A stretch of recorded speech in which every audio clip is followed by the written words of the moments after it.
Teenage Sex and Death at Camp Miasma is directed by Jane Schoenbrun, the filmmaker behind We're All Going to the World's Fair and I Saw the TV Glow.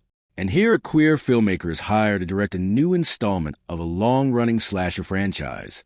The director fixates on the prospect of casting the final girl from the original movie, and the two women descend into a frenzy of psychosexual mania. I thought Schoenbrun's last film, I Saw the TV Glow, was really, really good, and so I was really pumped to see this movie for various reasons. It looked like, aesthetically, so many of the things I like. The in-universe director in this film would absolutely love my video background right now. But it also stars Gillian Anderson, a hero of my childhood from one of my all-time favorite TV shows, The X-Files. And so I was really pumped to see her in a film like this. And this movie did not disappoint. This movie did so many things right. I loved it. It was so strange in all the best ways. And I cannot wait to discuss a lot of things about this movie, because my head is kind of on fire. I have so many thoughts. So, obviously, I already mentioned the aesthetics of the movie. This film really loves physical media. There's a fantastic opening credit sequence that shows all the various Camp Miasma movies that have happened over the years, obviously very inspired by the Friday the 13th films or slashers of the 80s.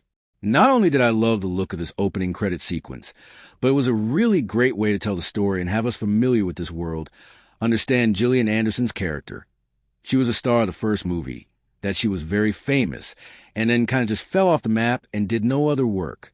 We also learned the franchise was at one point in time a very big competitor against Freddy or Michael Myers or Jason, and then eventually the movie started losing money around the time that Camp Miasma Takes Manhattan, or whatever the newspaper headline said, was made, and I thought that was a great little wink at the Friday the 13th films.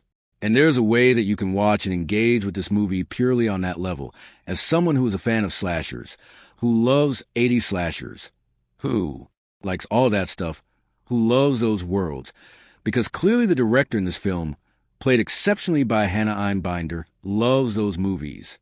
She says she's loved them since she was 8 years old, and they've meant a lot to her. But as the movie progresses, we begin to realize just how much they have meant to her. They have become her escape in so many ways. Not just emotionally, but also she has a lot of repressed sexuality, and she can't really bring herself to get to certain heights. We'll say, gotta keep this video monetized, without putting herself in snorts, those movies, imagining that she's there, they're her safe space. But in one of my favorite scenes in the movie, where she's trying to sell her idea for film to Gillian Anderson, she has to acknowledge that those films have a lot of problematic issues nowadays. And as a queer person, she has been hired to resurrect this IP, and the only way that the studio thinks they can do that is to hire a queer person to acknowledge that, yes, we're not going to do any of the same things we did before, but we want to make a lot of money, so we should probably make ourselves look really good. So we'll hire her. And I really appreciated that reference to the way that movies are made nowadays.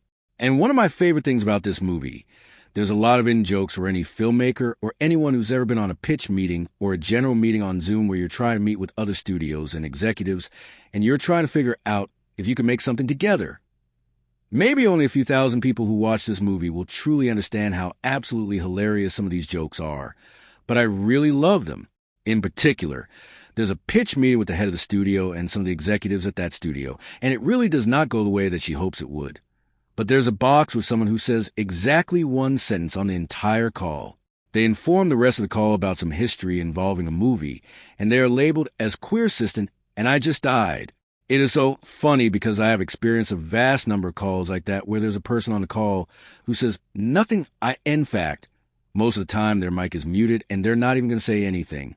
They're not even planning on saying anything, while all the people around them are just yapping and yapping and yapping about random stuff.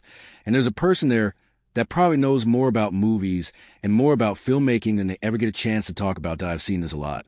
It happens, and it was very, very funny in this movie. I don't know. I could make a whole video just about that specific joke. Where the movie gets really great for me is the exploration of really losing yourself in a movie. And as a filmmaker, you're trying to understand the source material, or in this case, you're trying to make a sequel to a long-running franchise.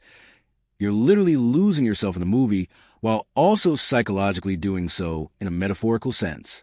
There are things in the movie that you can watch, and you really need to check your brain, kind of in that way where you watch a David Lynch movie where you're like, I probably shouldn't think that all of this is literally happening right now because it's so specific and it's so emotional, and it definitely is trying to explore the more exciting and fun aspects of letting go of shame that I in this case. Schoenbrun, as a trans filmmaker, has made movies that explore some of the darker aspects of that, the scarier aspect of that, and this movie is more interested in feeling a little more liberated, and can we have some fun?